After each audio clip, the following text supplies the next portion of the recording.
जी दोस्तों, एक बार फिर से स्वागत है आपका यूट्यूब चैनल अमन प्यार जीके जिस पर। जैसा कि दोस्तों आज है 25 अगस्त और 25 अगस्त के दोस्तों सभी शिफ्टों का एग्जाम आपका आरआरसी ग्रुप डी का खत्म हो गया है। इसी के साथ दोस्तों आपका फर्स्ट फेज का भी एग्जाम समाप्त हो गया है। कल 26 अगस्त को दोस्तों सेकंड फेज का आपका एग्जाम स्टार्ट होगा। तो चैनल पर बने रहिएगा जिन लोगों का एग्जाम था एनालिसिस पाने के लिए। तो आज के इस वीडियो में दोस्तों 25 अगस्त ऑल शिफ्ट में पूछे गए जीके साइंस और करंट अफेयर्स के सभी क्वेश्चन को देखेंगे, जो कि दोस्तों लगभग सभी प्रश्न में प्राप्त हो गए हैं, जो कि 100% रियल और टैक्टिक प्रश्न है। और दोस्तों इसका आपको पीडीएफ चाहिए होगा तो आपको कुछ नहीं करना है, आप चैनल को सब्सक्राइब कर लीजिए, नोटिफिकेशन मेरे को ऑन कर लीजिए और दोस्तों पीडीएफ लिख के इस नंबर पर व्हाट्सअप कर दीजिए। चलिए दोस्तों शुरू करते हैं आज का कौन कौन से प्रश्न आज पूछे गए थे। तो जो पहला प्रश्न देखने को मिला वो दोस्तों आपको देखा गया था पॉलिटी से कि 42वें संविधान संशोधन 1976 आपका राइट आंसर था। लेकिन प्रश्न आपका यह था कि समाजवादी, पंथ निरपेक्ष और लोकतांत्रिक गणराज्य जो तीन शब्द आपका जोड़ा गया था वो किस संविधान संशोधन के तहत जोड़ा गया है। तो उसका जो राइट आंसर था दोस्तों आपका 42वें संविधान संशोधन 1976। तो 42वां संविधान 1976 दोस्तों आपका सही आंसर था। 1976 के द्वारा संविधान के प्रस्तावना में संशोधन किया गया था दोस्तों, और भारत को प्रभुत्व संपन्न लोकतांत्रिक गणराज्य के स्थान पर प्रभुत्व संपन्न समाजवादी, पंथ निरपेक्ष लोकतांत्रिक गणराज्य के रूप में वर्णित कर दिया गया था। तो दोस्तों आपका 42वां संविधान संशोधन 1976 सही था। इसके बाद दोस्तों आपका निर्वाचन आयोग से संबंधित था कि निर्वाचन आयोग किस आर्टिकल के तहत गठित किया जाता है। तो इसका जो राइट आंसर है दोस्तों आपका अनुच्छेद 324। संविधान के अनुच्छेद 324 में यह प्रावधान है कि संसद, राज्य विधानसभा और भारत के राष्ट्रपति के कार्यालय और भारत के उपराष्ट्रपति के कार्यालय में चुनाव के अधीक्षण, निर्देशन और नियंत्रण की शक्ति चुनाव आयोग में निहित है। तो दोस्तों आपका आर्टिकल 324 आपका बिल्कुल राइट आंसर था। तो जिन लोगों ने करेक्ट किया होगा आपका बिल्कुल सही होगा।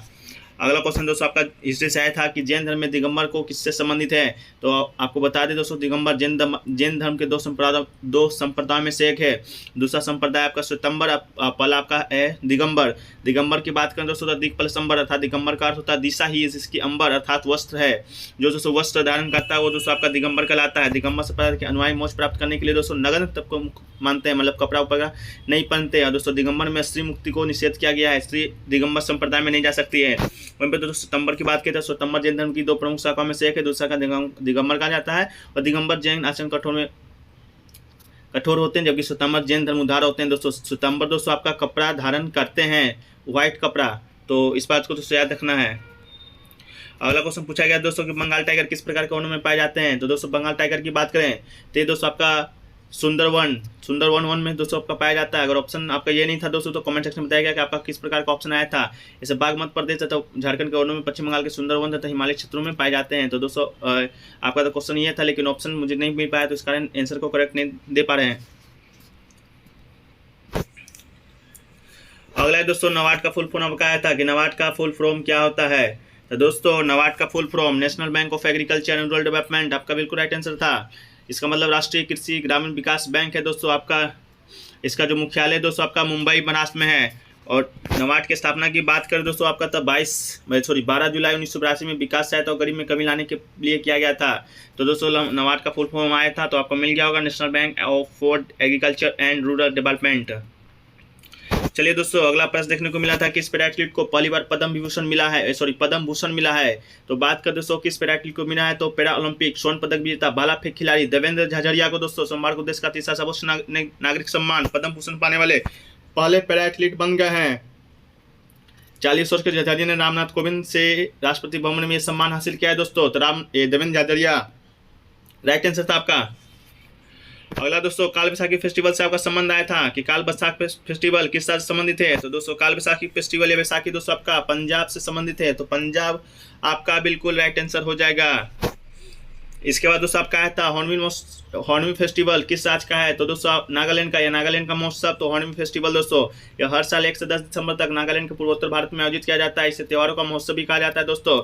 नागालैंड राज्य कई जनजातीय त्योहारों का घर है दोस्तों, और नागालैंड अपने त्योहारों को पवित्र मानते हैं, इसलिए इन त्योहारों में भागीदार आवश्यक है दोस्तों। हॉर्नबिल महोत्सव आपका नागालैंड आपका बिल्कुल राइट आंसर हो जाएगा। अगला क्वेश्चन आया था दोस्तों कि मृत पौधा में कौन सा कार्बनिक निकलता है। तो दोस्तों आपका 4 ऑप्शन दिया गया था, पेट्रोल, डीजल, कोयला, जीवाश्म। जिसमें आपका राइट आंसर दोस्तों जीवाश्म का शायद आपका राइट आंसर होगा। अगला दोस्तों आया था कि 2023 में अंतर्राष्ट्रीय ओलंपिक समिति का बैठक कहां आयोजित किया जाएगा। तो दोस्तों आईओसी सेशन 2023 अगले साल मई या जून में मुंबई के जियो वर्ल्ड सेंटर में आयोजित किया जाएगा। तो दोस्तों आपको आंसर मिल गया होगा, मुंबई आपका बिल्कुल राइट आंसर था। भारतीय ओलंपिक फेडरेशन आयोग ने 2023 में मुंबई में अंतर्राष्ट्रीय ओलंपिक समिति आईओसी की अगले सत्र की मेजबानी के लिए बोली जाती है। और आईओसी सदस्यों की यह बैठक हर साल कम से कम एक बार आयोजित किया जाता है। अगला दोस्तों आपका आया था सिंगापुर श्रीलंका में कौन सी भाषा बोली जाती है, जो कि दोस्तों आपका भारत से मिलती जुलती है। तो दोस्तों सिन्ही भाषा, जो कि दोस्तों श्रीलंका में बोली जाने वाली सबसे बड़ी भाषा है। तो दोस्तों अगर सिन्ही भाषा नहीं होगा तो कमेंट सेक्शन में बताइएगा कि आपका कौन सा भाषा था। अगला है दोस्तों आपका कि नेस्ले कब बनी थी। तो नेस्ले दोस्तों आपका 1972 बिल्कुल राइट आंसर था। तो 1972 जिन लोगों ने मारा आपका राइट आंसर होगा। अगला क्वेश्चन पूछा गया था तो भारत किसके साथ पानी के लिए समझौता किया है, जल विद्युत समझौता दोस्तों। तो भारत और भूटान के बीच आज 600 मेगावाट की गली बोझू जो भी हाइड्रोलिक प्रोजेक्ट को लेकर समझौता पर हस्ताक्षर किया गया है। तो दोस्तों आपका भारत और भूटान आपका राइट आंसर होगा। भूटान भी आपको ऑप्शन में दिया गया था, नेपाल, भूटान, पाकिस्तान, अफगानिस्तान आपको दिया गया था ऑप्शन में, जिसमें भूटान दोस्तों आपका राइट आंसर होगा। अगला दोस्तों कहा गया था कि इमेज को कहाँ रखें तो ऑब्जेक्ट से छोटा और उल्टा बनेगा। तो दोस्तों इसका कमेंट सेक्शन में आप आंसर बताइएगा। अगला दोस्तों पूछा गया था कि 3 ओम का प्रतिरोध में समांतर क्रम में रखें तो तुल प्रतिरोध कितना होगा। तो तुल प्रतिरोध की बात करें तो दोस्तों इसका जो राइट आंसर आपका हो जाएगा 3 ओम, बिल्कुल आपका राइट आंसर था। तो 3 ओम जिन लोगों ने मारा होगा आपका बिल्कुल राइट आंसर होगा। इसके बाद दोस्तों आपका पूछा गया तमिलनाडु का पार्टी से रिलेटेड भी प्रश्न आपका आया था। तो तमिलनाडु की पार्टी की बात करें दोस्तों डीएमके की सरकार है। तो कमेंट सेक्शन में बताइएगा तमिलनाडु की पार्टी से रिलेटेड कौन सा प्रश्न आपको पूछा गया था। अगला दोस्तों पूछा गया था कि निम्न में से कौन सा दुर्बल है। आपका 4 ऑप्शन दिया गया था, जिसमें शायद दोस्तों CH4 भी दिया गया था। तो CH4 आपका होगा तो बिल्कुल आपका राइट आंसर होगा। इसके बाद दोस्तों मेथिल अल्कोहल से आपका एक प्रश्न आया था। तो मेथिल अल्कोहल का दोस्तों फॉर्मूला होता है CH3OH दोस्तों आपका बिल्कुल राइट मेथिल अल्कोहल का फॉर्मूला होता है। अगर इससे आपका कोई प्रश्न आया हो तो। इसके बाद दोस्तों आया था कि प्रोटीन के पाचन में कौन सा प्रोटीन आपको काम करता है। तो इसका राइट आंसर दोस्तों पेप्सिन था। तो जिन लोगों ने पेप्सिन मारा होगा आपका राइट आंसर होगा। अब बात करें दोस्तों प्रोटीन किस में बदलता है। तो दोस्तों आपका अमीनो एसिड में मिलता है। पशु पाचन में प्रोटीन टूट कर अमीनो अम्ल में बन जाता है। अमीनो एसिड से भोजन विघाट होता है। अगला दोस्तों पूछा गया था कि कार्बन का अपरूप कौन होता है दोस्तों। कार्बन के अपरूप की बात करें तो 3 अपरूप होता है दोस्तों कार्बन का, ग्रेफाइट, हीरा, फ्लोरीन। तो कार्बन का अपरूप से प्रश्न आया था दोस्तों। तो आपको बताइएगा कौन सा प्रश्न आया था। इसका दोस्तों राइबोसोम से एक प्रश्न आया था। तो राइबोसोम की बात करें इसको दोस्तों आपका प्रोटीन की फैक्ट्री दोस्तों कहा जाता है राइबोसोम को। इसके बाद दोस्तों इलेक्ट्रॉन व्हीकल किस बैंक की सहायता से किस बैंक की सहायता से बनी हुई है दोस्तों। आपको इस तरह का एक प्रश्न आया हुआ था। तो इलेक्ट्रॉन व्हीकल की बात करें दोस्तों तो किस बैंक की सहायता से बनी है। तो इसका ऑप्शन या क्वेश्चन क्लियर नहीं है। तो दोस्तों इसका आंसर बताना मेरे लिए मुश्किल है। तो आप कमेंट सेक्शन में बताइएगा अगर आपको कोई क्वेश्चन मालूम होगा तो। आपका आया था कि राष्ट्रीय भाषा संस्थान किस स्थान पर स्थित है। तो बात करें दोस्तों केंद्रीय भारतीय भाषा संस्थान का, तो ये दोस्तों आपका मैसूर में स्थित है। तो मैसूर आपका राइट आंसर हो जाएगा। जो मानव संसाधन विकास मंत्रालय का एक अधीनस्थ कार्यालय है की स्थापना भारत सरकार की भाषा नीति और विकास और कार्यान्वित करने के लिए भाषा विश्लेषण, भाषा शिक्षा शास्त्र, भाषा प्रौद्योगिकी और समाज में भाषा प्रयोग क्षेत्र में अनुसंधान के द्वारा भारतीय भाषाओं के विकास के सम्मानित करने के लिए दोस्तों किया गया था। तो दोस्तों आपका इसका राइट आंसर मैसूर आपका राइट आंसर हो जाएगा। इसके अलावा दोस्तों आपसे पूछा गया था पवन ऊर्जा में अग्रणी राज्य कौन सा है। तो बात करें दोस्तों पवन ऊर्जा में अग्रणी राज्य का, तो पहली बात पवन ऊर्जा जो ऊर्जा का एक अपरंपरागत स्रोत है, इसे अक्षय ऊर्जा भी कहते हैं। इसके अलावा दोस्तों की तमिलनाडु जो कि दोस्तों भारत में पवन ऊर्जा का सबसे बड़ा उत्पादक है। तो तमिलनाडु आपका बिल्कुल राइट आंसर हो जाएगा। इसके बाद है दोस्तों की national institute of wind energy की रिपोर्ट 2020 के अनुसार जो तमिलनाडु है दोस्तों आपका पवन ऊर्जा का सबसे बड़ा उत्पादक आपका राज्य है। इसके बाद दोस्तों आपका तमिलनाडु के बाद आपका आता है गुजरात। इसके बाद दोस्तों आपका महाराष्ट्र तीसरे नंबर पे आपके आता है। इसके अलावा दोस्तों आपसे पूछा गया था कार्बन का शुष्क रूप क्या है। तो दोस्तों कार्बन का जो शुष्क रूप था उसका जो राइट आंसर था आपका ग्रेफाइट आपका बिल्कुल राइट आंसर था। तो ग्रेफाइट आपका राइट आंसर हो जाएगा। इसके बाद दोस्तों पूछा गया था प्रवासी दिवस कब मनाया जाता है। तो दोस्तों प्रवासी दिवस की बात करें तो ये दोस्तों आपका प्रवासी दिवस भारत सरकार के द्वारा प्रतिवर्ष 9 जनवरी को मनाया जाता है। इस दिन महात्मा गांधी दक्षिण अफ्रीका से स्वदेश वापस लौट कर आए थे। इसी दिन को दोस्तों प्रवासी दिवस के रूप में मनाया जाता है। 9 जनवरी 1915 को दोस्तों आपका गांधी जी अफ्रीका से भारत लौटे थे। इस दिवस को मनाने का शुरुआत दोस्तों 2003 ईस्वी से हुआ था। और प्रवासी दिवस मनाने का संकल्पना स्वर्गीय लक्ष्मीमल सिंघवी के दिमाग की उपज थी। तो इस फैक्ट को दोस्तों आपको सेकंड फेज वाले को याद करके रखना है। इसके अलावा दोस्तों पूछा गया था राष्ट्रीय महिला दिवस। तो राष्ट्रीय महिला दिवस दोस्तों कब मनाया जाता है। तो याद रहे दोस्तों आपका 2 राष्ट्रीय महिला दिवस के रूप में मनाया जाता है। पहला अंतर्राष्ट्रीय, दूसरा राष्ट्रीय। तो दोस्तों आपका राष्ट्रीय महिला दिवस के रूप में आया था, जो कि दोस्तों अंतर्राष्ट्रीय महिला दिवस की बात करें तो 8 मार्च को मनाया जाता है। यदि ज़्यादातर लोग ये जानते हैं, लेकिन दोस्तों राष्ट्रीय महिला दिवस के बारे में बहुत कम ही लोग जानते हैं। तो भारत का राष्ट्रीय महिला दिवस 13 फरवरी को मनाया जाता है, शायद सरोजिनी नायडू के जन्मदिन के अवसर पर। तो 13 फरवरी आपका दूसरा राइट आंसर था। 13 फरवरी, 13 मार्च, 13 अप्रैल, 13 मई, इस प्रकार का आपका ऑप्शन था। तो 13 फरवरी आपका बिल्कुल राइट आंसर था। इसके अलावा दोस्तों पूछा गया था कि 2021 में कुश्ती में मेजर ध्यानचंद पुरस्कार किसे मिला है। तो दोस्तों बात करें कुश्ती की पहले बात कर ले तो 2021 का, तो दोस्तों 2021 में जो दोस्तों आपका नीरज चोपड़ा, रजत पदक विजेता पहलवान रवि दहिया और क्रिकेटर मिताली राज सहित 12 खिलाड़ी को राष्ट्रपति कोविंद ने मेजर ध्यान खेल रत्न पुरस्कार से सम्मानित किया है। दोस्तों आपका कुश्ती में पूछा था, तो कुश्ती में आपका दोस्तों रवि दहिया बिल्कुल राइट आंसर हो जाए। इसके अलावा दोस्तों किसको किसको मिला है, तो नीरज चोपड़ा को मिला है। दोस्तों क्रिकेट की बात करें तो एकमात्र मिताली राज को मिला है।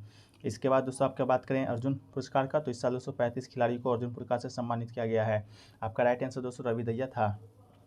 अगला दोस्तों पूछा गया था कि भारत में कैसी शासन प्रणाली है, जिसका जो राइट आंसर दोस्तों आपका था बहुदलीय है। बहुदलीय शासन प्रणाली दोस्तों आपका राइट आंसर हो जाएगा। इसके अलावा दोस्तों आपसे पूछा गया था फिजिक्स का कि प्रतिरोधकता का SI यूनिट क्या होगा, तो दोस्तों प्रतिरोधकता की SI यूनिट की बात करें तो ओम मीटर दोस्तों आपका इसका SI यूनिट हो जाता है। तो ओम मीटर आपका बिल्कुल राइट आंसर हो जाएगा। किसी भी चालक के प्रतिरोधकता का SI मात्रक ओम मीटर होता है। इसके बाद दोस्तों आपसे पूछा गया था कि आवर्त सारणी में कितने हॉरिजॉन्टल और वर्टिकल लाइन है, तो आवर्त सारणी की बात करें दोस्तों तो नीचे आवर्त सारणी का आधुनिक रूप दिखाया गया है। इस दोस्तों आपको दिखाया गया था, पिक्चर था, उसमें दोस्तों 18 वर्ग और 7 आवर्त है। तो दोस्तों आपका 18 और 7 बिल्कुल राइट आंसर था। अगला दोस्तों पूछा गया था कि मनुष्य में लिंग निर्धारण किससे होता है, तो मानव के दोस्तों प्रत्येक कोशिका में 23 जोड़े गुणसूत्र पाए जाते हैं, जिसमें 22 जोड़े गुणसूत्र तथा अंतिम 23वें जोड़े को लिंग सूत्र कहते हैं। तो द्विगुणित अवस्था में मादा का लिंग गुणसूत्र XX तथा नर का लिंग सूत्र XY होता है। नर के इन्हीं गुणसूत्रों के द्वारा दोस्तों आपका मानव में लिंग निर्धारण का होता है। तो दोस्तों मौजूदा गुणसूत्र शायद आपके ऑप्शन में था, तो ये आपका राइट आंसर हो जाएगा। इसके अलावा दोस्तों पूछा गया था नींबू का pH मान कितना होता है, तो नींबू के pH मान की बात करें दोस्तों तो ये लगभग आपका 2 होता है, जो कि दोस्तों 2 से 3 के बीच आपका होता है। तो कमेंट सेक्शन में बताइएगा कि आपका ऑप्शन क्या दिया गया था। अगला दोस्तों पूछा गया था कि पंचायत दोस्तों पंचायत के गठन से आपका संबंधित पूछा गया था। पंचायत के गठन से संबंधित आर्टिकल था, तो दोस्तों आपका आर्टिकल 243B था आपका राइट आंसर। या 243B किससे संबंधित है, तो दोस्तों पंचायत का गठन से है कि जनसंख्या कितना होगा, तो 5000 जनसंख्या पर एक पंचायत का निर्माण दोस्तों आपका होता है। तो इसी प्रकार का दोस्तों आपका प्रश्न आया था। इसके बाद दोस्तों पूछा गया था सरदार सरोवर बांध किस नदी पर है, तो दोस्तों बात करें सरदार सरोवर बांध का, तो भारत का दूसरा सबसे बड़ा बांध है। ये दोस्तों आपका नर्मदा नदी कहाँ पर, नर्मदा नदी गुजरात में स्थित है। पर बना 138 मीटर ऊंचा और 1210 मीटर दोस्तों लंबा है। नर्मदा नदी पर बनने वाले 30 बांधों में सरदार सरोवर और महेश्वर 2 सबसे बड़ी बांध परियोजना है और इनका लगातार विरोध होता रहा है। तो दोस्तों आपका गुजरात में नर्मदा नदी के तट पर आपका ये सरदार सरोवर बांध आपका है। इसके अलावा दोस्तों आपका आर्टिकल 243 बसे प्रश्न आया था, तो प्रत्येक राज्य में ग्राम मध्यवर्ती जिला स्तर पर इस भाग के उपबंध के अनुसार पंचायतों का गठन किया जाएगा। तो पंचायतों का गठन से दोस्तों आपका आर्टिकल 243 बस संबंधित है। इसके अलावा था दोस्तों आपका कि अमीबा किस विधि के द्वारा भोजन ग्रहण करता है, तो दोस्तों अमीबा एंडोस्टोसिस के द्वारा दोस्तों भोजन ग्रहण करता है। प्लेज्मा झिल्ली के अंदर से मुड़कर कप के आकार का गड्ढा बना लेता है, जिससे भोजन प्रविष्ट हो जाता है। तो दोस्तों अमीबा किस विधि के द्वारा भोजन ग्रहण करता है, तो दोस्तों एंडोस्टोसिस आपका बिल्कुल राइट आंसर हो जाएगा। इसके बाद बात कर ले दोस्तों अमीबा श्वसन किसके द्वारा करता है, तो श्वसन और सृजन की क्रिया दोस्तों अमीबा के बाह्य तल पर प्राय सभी स्थानों पर होता है। अगला प्रश्न आया था दोस्तों कि फोकस पर कोई भी चीज़ है तो इसका इमेज कैसा बनेगा। इसका जो ऑप्शन है दोस्तों मुझे प्राप्त नहीं हो पाया है, तो आपको अगर मालूम है तो कमेंट सेक्शन में बताइएगा। अगला दोस्तों मेजर ध्यानचंद पुरस्कार 2021 में किसे दिया गया है, तो दोस्तों आपको बताएं अभी, तो कुश्ती में आपका पूछा था, तो कुश्ती में दोस्तों रवि दहिया को दिया गया है।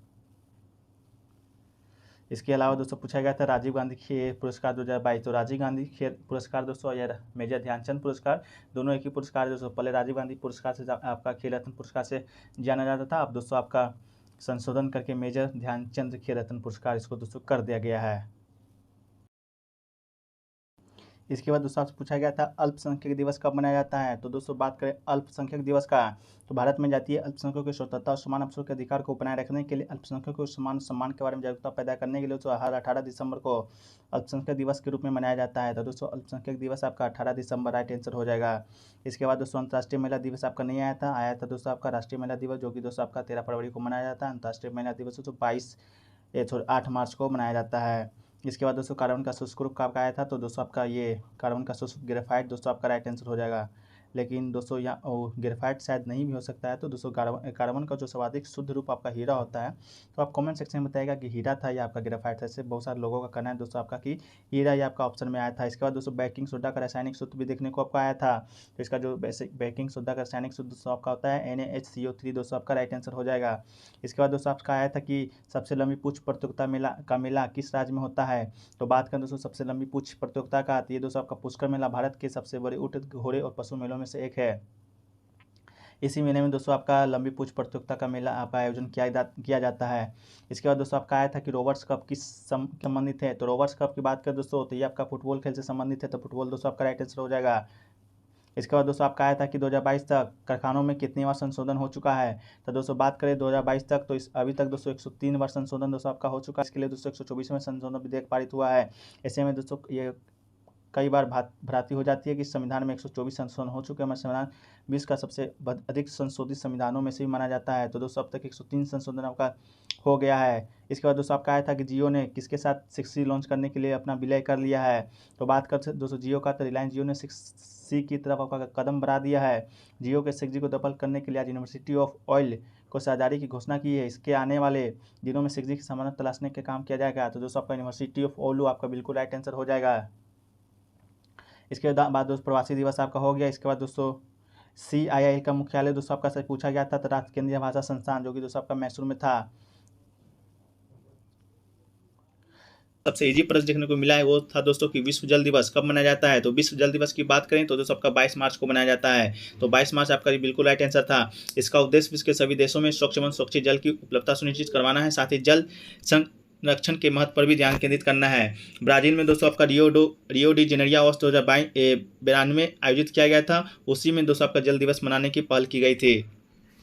अगला दोस्तों पूछा गया था आपका सबसे सेकंड इजी प्रश्न कि कुल्लू घाटी कौन से राज्य में पड़ता है। तो दोस्तों कुल्लू घाटी भारत के हिमाचल प्रदेश प्रांत का एक शहर है दोस्तों आपका, याद रखिएगा। तो हिमाचल प्रदेश आपका राइट आंसर था। कुल्लू घाटी को पहले कुलंथ पीठ भी कहा जाता था दोस्तों। तो हिमाचल प्रदेश आपका बिल्कुल राइट आंसर हो जाएगा।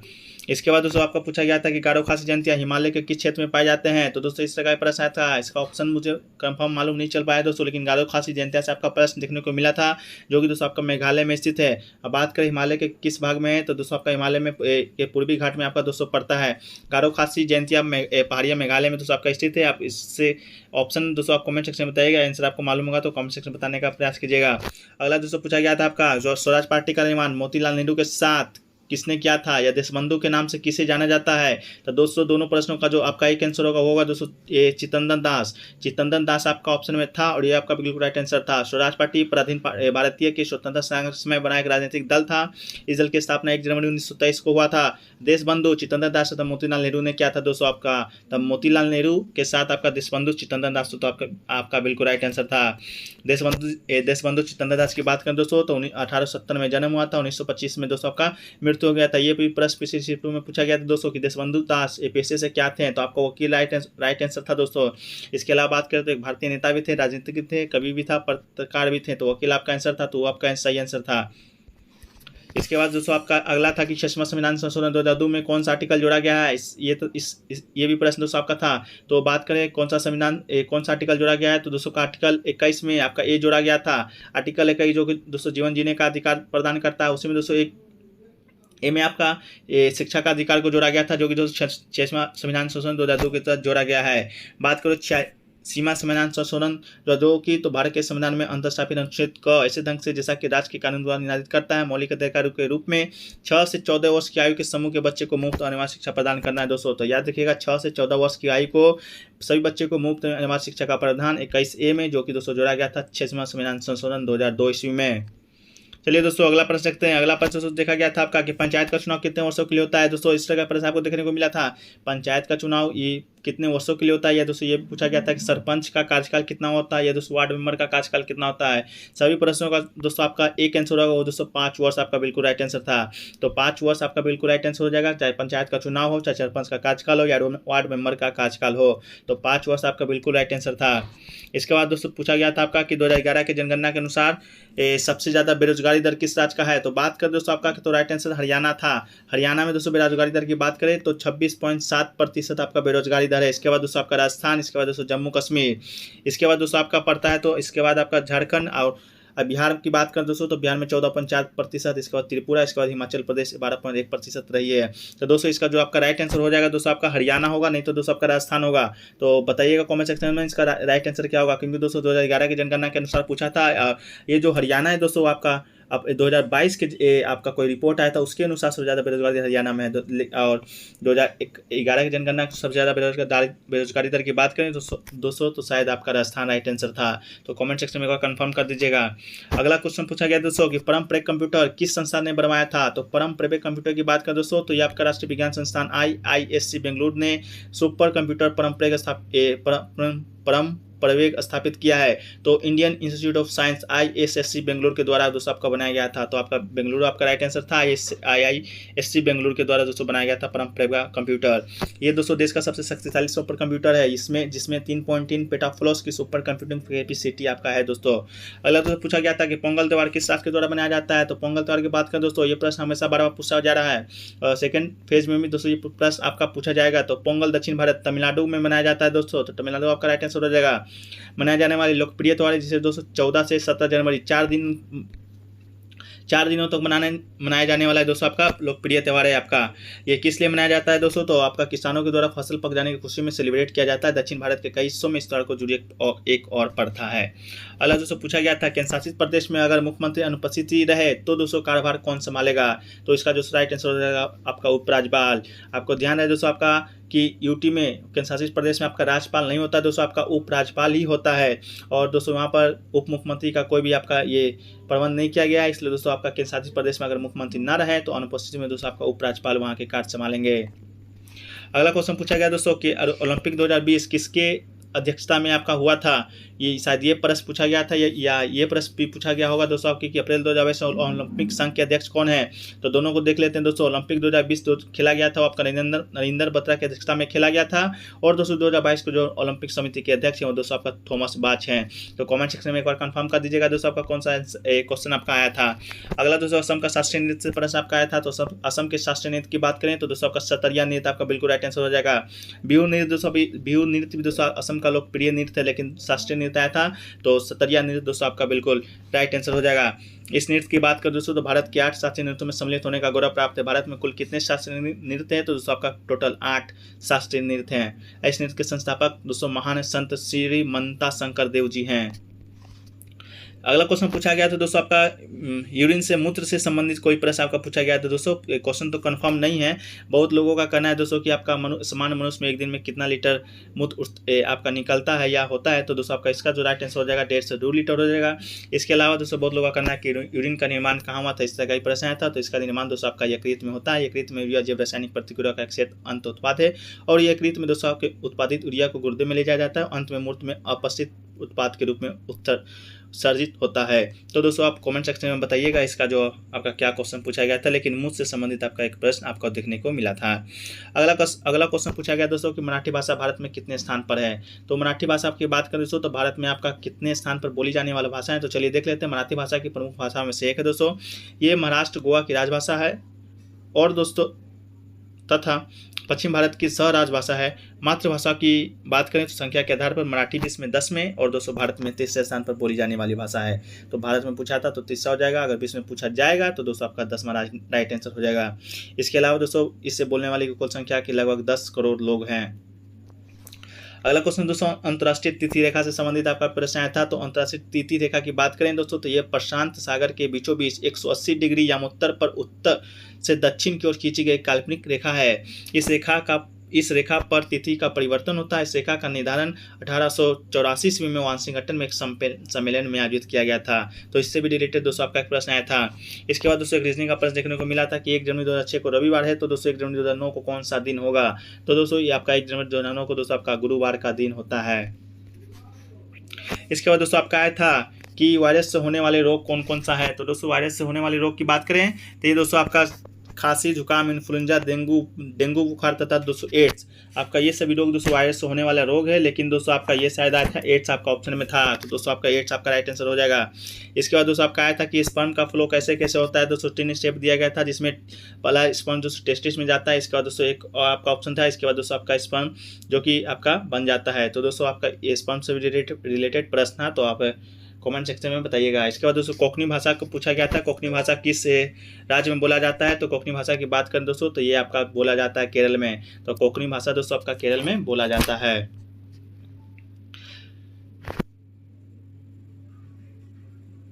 इसके बाद दोस्तों आपसे पूछा गया था कि रेजिस्टेंस की SI मात्रा किसके समतुल्य होता है।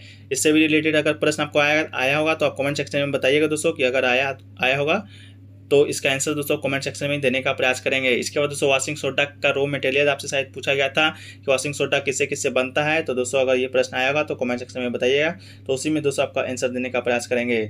अगर नहीं आया होगा दोस्तों तो आप बोलिएगा कि नहीं आया है, अगर आया होगा तो आप कमेंट सेक्शन में प्रश्न आप लिख दीजिएगा। तो दोस्तों इतना ही प्रश्न आज के सभी शिफ्ट में पूछे गए थे, जो कि दोस्तों आपका 100% रियल और 80% है। तो दोस्तों चैनल पर नए हैं तो चैनल को सब्सक्राइब कर लीजिएगा और नोटिफिकेशन बेल को ऑन कर लीजिएगा, और वीडियो कैसा लगा कमेंट सेक्शन में बताइएगा। और दोस्तों मिलते हैं नेक्स्ट वीडियो में, जब तक के लिए जय हिंद जय भारत।